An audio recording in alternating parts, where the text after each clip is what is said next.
नमस्कार दोस्तों, स्वागत है एक बार फिर से बहुत ही शानदार वीडियो में। तो आज इस वीडियो में बात करेंगे परशुराम जी के बारे में, जन्म के बारे में, उनके माता पिता की भक्ति के बारे में, उनका रामायण काल और महाभारत काल, उनका जन्म के और मृत्यु और सभी कुछ बातें इस वीडियो में बात करेंगे। तो इस वीडियो को एंड तक जरूर देखें। अगर आपने हमारे चैनल को अभी तक सब्सक्राइब नहीं किया तो सब्सक्राइब करके घंटी के बटन को जरूर दबाएं। तो हम बात करते हैं वीडियो से।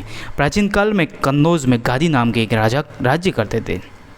उनकी सत्यवती नाम की एक अत्यंत रूपवती कन्या थी। राजा गादी ने सत्यवती का विवाह भृगुनंदन ऋषि के साथ कर दिया।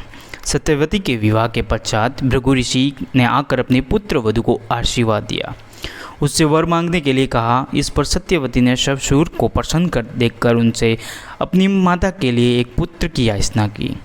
सत्यवती की याचना पर भृगु ऋषि ने उनके 2 छरु पात्र देते हुए कहा कि जब तुम और तुम्हारी माता ऋतु स्नान कर चुकी हो तब तुम्हारी माँ पुत्र की इच्छा लेकर पीपल का आलिंगन करना और तुम उसी कामना को लेकर गुलर का आलिंगन करना। फिर मेरे द्वारा दिए गए इन चरुकों का सावधानी से अलग अलग सेवन कर लेना। इधर जब सत्यवती की माँ ने देखा कि भृगु ने अपने पुत्र वधू को उत्तम संतान होने का चरु दिया है तो उसने अपने चरु को अपनी पुत्री के चरु के साथ बदल दिया। इस प्रकार सत्यवती ने अपनी माता वाले चरु का सेवन कर लिया। योग शक्ति से भृगु को इस बात का ज्ञान हो गया और वे अपनी पुत्र वधू के पास आकर बोले कि पुत्री, तुम्हारी माता ने तुम्हारे साथ छल करके तुम्हारे चरु का सेवन कर लिया है, इसलिए अब तुम्हारी संतान ब्राह्मण होते हुए भी क्षत्रिय जैसा आचरण करेगी।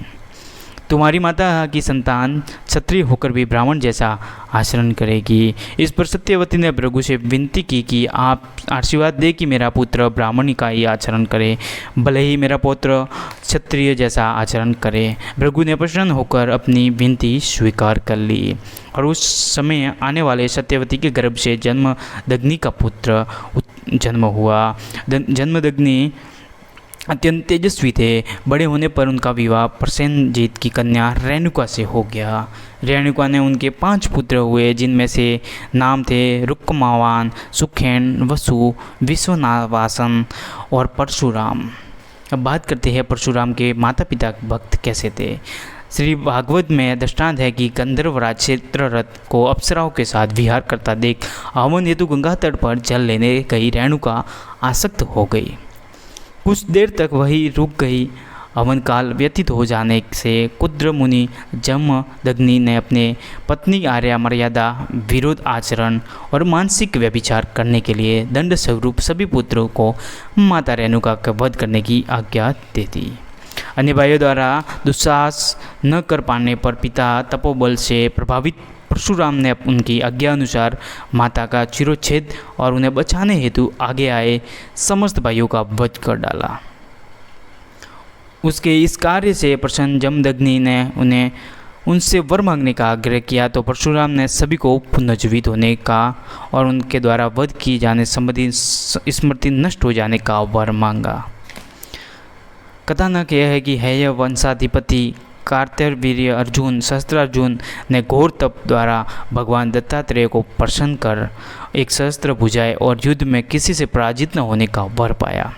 सहयोग वंश वन में आखेट करते वह जमदग्नि मुनि के आश्रम पहुँचे। देवराज इंद्र द्वारा प्रदत्त कपिला कामधेनु की सहायता से समस्त सैन्य दल ने अद्भुत आतिथ्य स्वीकार पर लोभवश जमदग्नि की अवज्ञा करते हुए कामधेनु को बलपूर्वक छीन ले लिया। कुपित परशुराम ने फरसे से प्रहार कर उनकी समस्त भुजाएं काट डाली, सिर को धड़ से पृथक कर दिया और शस्त्रार्जुन के पुत्रों ने प्रतिशोध स्वरूप परशुराम की अनुपस्थिति में उनके ध्यानस्थ पिता जमदग्नि की हत्या कर दी। रेणुका की पत्नी चिताग्नि ने प्रविष्ट हो सती हो गई। इसी कारण से कुपित परशुराम ने पूरे वेग में माहिष्मती नगरी पर आक्रमण कर दिया, उस पर अधिकार कर लिया। उसके बाद उन्होंने एक पूरे 21 बार पृथ्वी के क्षत्रियों का विनाश किया। यह नहीं, उन्होंने हेय वंशी क्षत्रियों के रुधिर से स्थल पंचक क्षेत्र के 5 सरोवर भर दिए। पिता का श्राद्ध शस्त्रार्जुन के पुत्रों के रक्त से किया। अंत में महर्षि ऋषिक ने प्रकट होकर परशुराम को एक घोर कृत्य करने से रोका। इसके पश्चात उन्होंने अश्वमेघ महायज्ञ किया। सप्तदीप युक्त पृथ्वी महर्षि कश्यप को दान कर दी। केवल इतना ही नहीं, उन्होंने देवराज इंद्र के समक्ष अपने शस्त्र त्याग दिए। सागर द्वारा उच्छिष्ट भूभाग महेंद्र पर्वत पर आश्रम बनाकर रहने लगे। श्रीमद् भागवत, रामायण इत्यादि पुराणों के अनुसार परशुराम ने 21 बार समस्त क्षत्रियों का समूल नष्ट किया था। परशुराम ने सहस्त्रार्जुन राजा और उनके पुत्र पौत्रों का वध किया था। बाद लिए 21 बार समस्त क्षत्रियों का वध कर दिया। अय्य वंश के 5 पुत्रों के वंश को परशुराम ने अभय दान दिया, जिससे वृष्णि, विवाह, विथिहोत्रा इत्यादि वंश चले। वही बाकी क्षत्रियों का 21 बार अंत किया। जो बचे गर्भ में रह जाते थे वह भी नहीं बचे थे।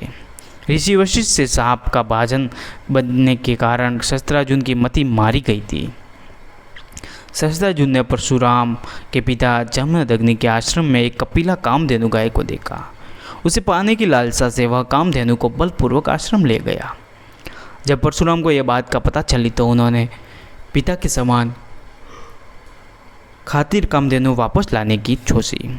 सहस्त्रार्जुन ने उन्होंने युद्ध किया। युद्ध में सहस्त्रार्जुन की सभी भुजाएं काट गई, वह मारा गया। तब सहस्त्रार्जुन के पुत्रों ने प्रतिशोधवत परशुराम की अनुपस्थिति में उनके पिता जमदग्नि को मार डाला। परशुराम की माँ रेणुका की हत्या से विचलित होकर चिताग्नि में प्रविष्ट हो गई। इसी घोर घटना के कारण परशुराम क्रोधित हो गए। उन्होंने संकल्प लिया कि मैं सभी क्षत्रियों का नाश करके ही दम लूँगा। उन्होंने अहंकारी दुष्ट प्रकृति के क्षत्रियों का नाश कर दिया। अन्य कथाओं के बारे में बात करते ब्रह्मवैवर्त पुराण में कथानक मिलता है कि कैलाश स्थित भगवान शंकर के अनंतपुर में प्रवेश करते समय गणेश जी द्वारा रोके जाने पर परशुराम ने बलपूर्वक अंदर जाने की चेष्टा की थी। तब गणपति ने स्तंभित कर अपनी सूंड में लपेटकर समस्त लोगों का भ्रमण करते हुए गोलोक में भगवान श्री कृष्ण का दर्शन करा के भूतल पर पटक दिया था। चेतनावस्था में आने पर कुपित परशुराम जी द्वारा किए गए फरसे के प्रहार से गणेश जी का एक दांत टूट गया था, जिससे वे एक दंत कहलाए थे। अब बात करते हैं रामायण काल और महाभारत काल के बारे में। तो उन्होंने त्रेता युग में रामावतार के समय शिव जी का धनुष भंग होने पर आकाश मार्ग द्वारा मिथिलापुरी पहुंचकर प्रथम तो स्वयं को विविध क्षत्रिय कुलद्रोही बताते हुए बहुत भांति 3 आँख दिखाए और क्रोधांत में हो गए। सनौ राम जेवी शिव धनु तोरा सहस बाहु सो रिपु मोरा तह कर डाला। तदुपरांत अपनी शक्ति का संयम मिटते ही वैष्णव धनुष श्री राम को सौंप दिया। क्षमा याचना करते हुए अनुचित बहुत कहेयु अगाता क्षमाहु समान मंदिर दहु भ्राता तपस्या के निमित्त वन को लौट गए। रामचरितमानस की ये पंक्तियाँ साक्षी है कि कह जय जय रघु कैलेतु भृगुपति कहे वन ही तप हेतु। वाल्मीकि रामायण में वर्णित कथा के अनुसार दशरथ नंदन श्री राम जमदग्नि कुमार परशुराम का पूजन किया। परशुराम ने राम की परिक्रमा का आश्रम की ओर प्रस्थान किया। जाते जाते भी उन्होंने श्री राम को उनके भक्तों की सतत सानिध्य और चरणाविंदों के प्रति सुदृढ़ भक्ति की याचना की। भीष्म द्वारा स्वीकार न किए जाने के कारण अम्बा प्रतिशोधवश सहायता मांगने के लिए परशुराम के पास आई।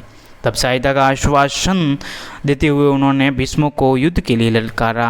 उन्हें दोनों के बीच 23 दिनों तक युद्ध चला, किंतु अपने पिता द्वारा इच्छा मृत्यु का वरदान स्वरूप परशुराम ने उन्हें हरा न सके। परशुराम अपने जीवन भर की कमाई ब्राह्मणों को दान कर रहे थे। तब द्रोणाचार्य उनके पास पहुँचे, किंतु दुर्भाग्यवश तब तक सब कुछ दान कर चुके थे। परशुराम ने दयाभाव से द्रोण से कोई भी अस्त्र शस्त्र सुनने के लिए कहा। तब चतुर द्रोणाचार्य ने कहा कि मैं आपसे सभी अस्त्रों के मंत्र सहित चाहता हूँ, ताकि जब भी इनकी आवश्यकता हो प्रयोग किया जा सके। परशुराम जी ने कहा एवं अस्तु, अर्थात ऐसा ही हो। इससे द्रोणाचार्य शस्त्र विद्या में निपुण हो गए। परशुराम कर्ण के गुरु भी थे। उन्होंने कर्ण को विभिन्न प्रकार की अस्त्र शिक्षा दी थी। ब्रह्मास्त्र चलाना भी सिखाया, लेकिन कर्ण एक शुद्ध पुत्र था। फिर भी यह जानते हुए कि परशुराम केवल ब्राह्मणों को ही अपनी विद्या दान करते थे, कर्ण ने छल से करके परशुराम से विद्या लेने का प्रयास किया। परशुराम ने उन्हें ब्राह्मण समझकर बहुत सी विद्याएं सिखाई। लेकिन एक दिन जब परशुराम एक वृक्ष के नीचे कर्ण की गोदी में सर रखकर सो रहे थे, तब एक भौरा आकर कर्ण के पैर पर काटने लगा। अपने गुरु की नींद में कोई अवरोध न आए, इसलिए कर्ण भौरे को सहता रहा। भौरा कर्ण के पैर को बुरी तरह काटे जा रहा था। भौरे के काटने के कारण कर्ण का खून बहने लगा और वह खून बहता हुआ परशुराम के पैरों तक जा पहुंचा। परशुराम की नींद खुल गई और वे इस खून को तुरंत पहचान गए कि खून तो क्षत्रिय का ही हो सकता है, जो इतनी देर बगैर उप किए बहता रहा। इसकी घटना का कारण कर्ण को अपनी अस्त्र विद्या का लाभ नहीं मिल पाया। एक अन्य कथा के अनुसार एक बार गुरु परशुराम कर्ण की एक जंघा पर सिर रखकर सो रहे थे। तब एक बिच्छू कहीं से आया और कर्ण की जंघा पर घाव बनाने लगा, किंतु गुरु का विश्राम भंग न हो इसलिए कर्ण बिच्छू के दंग से सहता रहा। अचानक परशुराम की निद्रा टूटी। यह जानकर कि एक ब्राह्मण पुत्र इतनी सहनशीलता नहीं हो सकती कि वो बिच्छू के दंश को सहन कर ले। कर्ण की मिथ्या भाषण पर उन्होंने एक श्राप दे दिया कि उसकी अपनी विद्या सर्वाधिक आवश्यकता होगी तब उसके काम नहीं आएगी। अर्थात मैं आपको बता दूं कि जो बिच्छू कर्ण की जांघ पर आया था वो भगवान इंद्रदेव थे और इंद्रदेव पता लगाने आए थे कि इतना शक्तिशाली एक ब्राह्मण पुत्र नहीं हो सकता, क्योंकि कर्ण अपने धनुर्धर विद्या और दिव्य शक्ति से इंद्रदेव को परास्त कर दिया था। इसी कारण इंद्रदेव को पता चला कि कर्ण ना तो क्षत्रिय है और ना ही ब्राह्मण कुल। पता चला कि कर्ण एक शुद्ध पुत्र थे। भृगु ऋषि महर्षि जमदग्नि द्वारा संपन्न पुष्पेषु यज्ञ से प्रसन्न देवराज इंद्र के वरदान स्वरूप पत्नी रेणुका के गर्भ से वैशाख शुक्ल की तृतीया को विश्ववंद महाबाहु परशुराम का जन्म हुआ था, जो भगवान विष्णु के छठे अवतार थे। परशुराम बहुत क्रोधी स्वभाव के थे। एक बार परशुराम जी के पिता जमदग्नि जी को राजा सहस्त्रार्जुन ने उनसे कामधेनु गाय छीन के मार डाला था, जिसका बदला लेने के परशुराम जी ने लाखों पापी क्षत्रियों को मार डाला और परशुराम जी चिरंजीवी हो गए। अगर आपको परशुराम जी के बारे में ये जानकारी अच्छी लगी हो तो वीडियो को लाइक करें और चैनल पे नए हो तो चैनल को सब्सक्राइब जरूर करें। ऐसे ही वीडियो देखने के लिए हमारे चैनल से जुड़े रहे। जय हिंद, जय श्री राम।